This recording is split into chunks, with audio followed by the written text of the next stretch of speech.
1140 The Fan.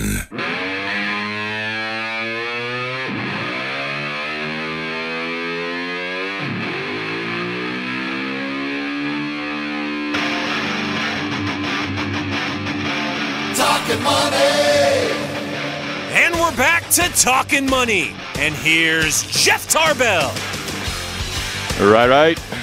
Final segment of the day. Hey, next week, we'll be going on in hour 2 if you want to hang around. And we did that in the past for a little bit, and we get a ton of calls in hour 2. It seems like everybody's listening during hour 1. They're coming up with stuff, or they've been drinking a little bit, and they're just getting a little more loose. I don't know what it is. But they're sitting in their parking lot at Home Depot pissed off at us and figuring, I'm going to call while I'm waiting for the wife.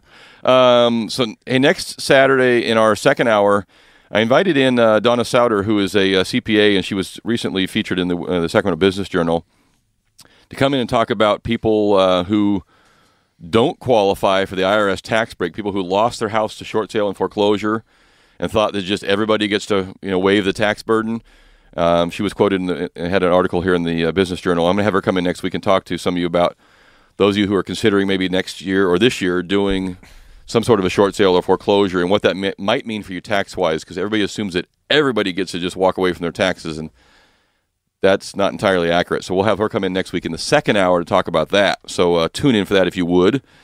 Our quiz question, which state has the highest tax burden? It is, and this is per capita, state and local taxes paid, 12.2% is New Jersey.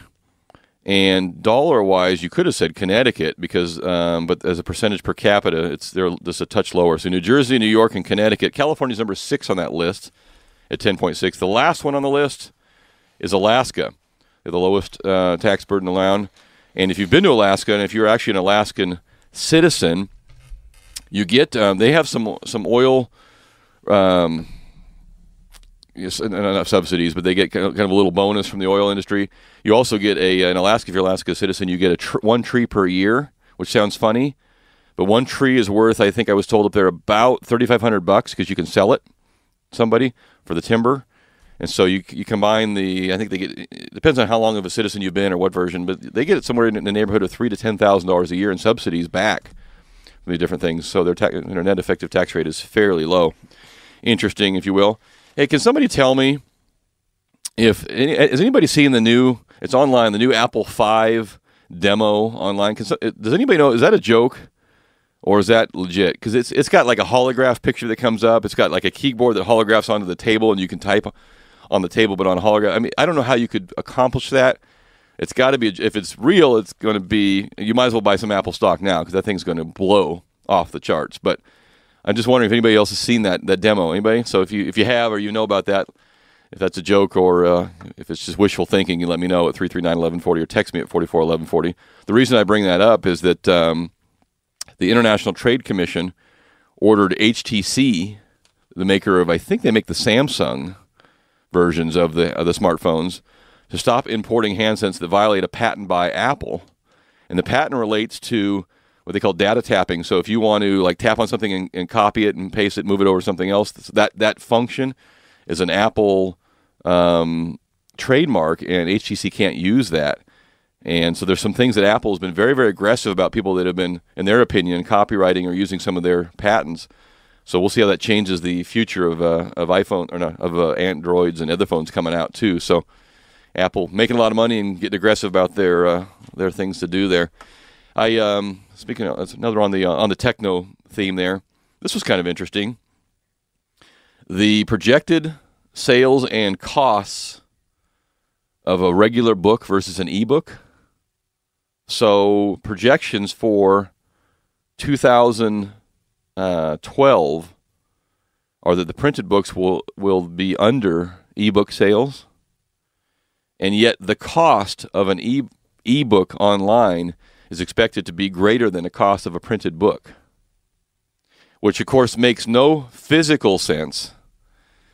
I mean economic sense, because obviously it costs more to produce a physical object, print it, buy it, print it, sell it, ship it, all that stuff, than it does to transmit one over the internet to you. But the fact of the matter is these companies and these authors have got to make their money. Right. So if you're not going to buy their physical copy, just like the newspaper, great. but we still need to make X numbers of dollars. So we'll just charge you more for whatever's the most popular version. So the title, ebook readers face sticker shock, and let's see what. Okay, the Kindle e-reader back in November 2007 was $9.99 for their best-selling book, and that's up to like $18.99 now for an ebook. So they're going to get their money out of you whether you buy the physical or not. So interesting how that's changing. I didn't even get to this. We'll do that next week as well. Off the text line, yeah, that was fake, Jeff. I got to believe that also, that the demo on the iPhone 5 was fake, but good marketing if Apple put it out there. But anything short of that now is going to be a total disappointment. So we'll see about that. Hey, you know what, Jeff? Just to let you know, I went on that hellwigwinery.com website. Okay. This place is pretty cool. They have this huge amphitheater. It looks almost like a baseball stadium. Uh-huh. They do these concerts. If you're into music, they got this tribute to the Blues Brothers coming. Craig Chiquito. Oh, yeah, guitarist. Yeah, Uh-huh. the band Renegade. You're going to like this one. Pablo Cruz. Yeah. And then Hotel California #1 Eagles tribute band's coming. So they got a concert series this summer.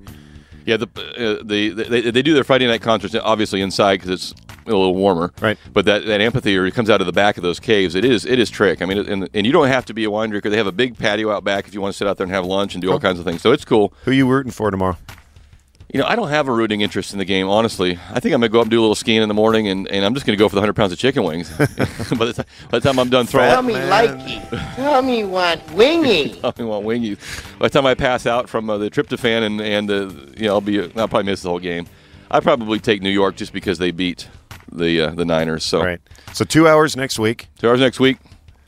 And how long is that going to go on for? Till we get tired of doing 2 hours. Until they're done listening? Yeah, or until Chris leaves in the second hour. Chris, remember, international events in the second hour next week. Hey, that's it. You can find me on Facebook if you like. All of our shows are put on YouTube. There's a YouTube account called Talkin Money with Jeff Tarbell. You can find me on Facebook as well. We'll see you next week. Thanks, Nick Perjanik. We'll see you. Aloha. Talkin' money. Tell me likey. Tell me want wingy.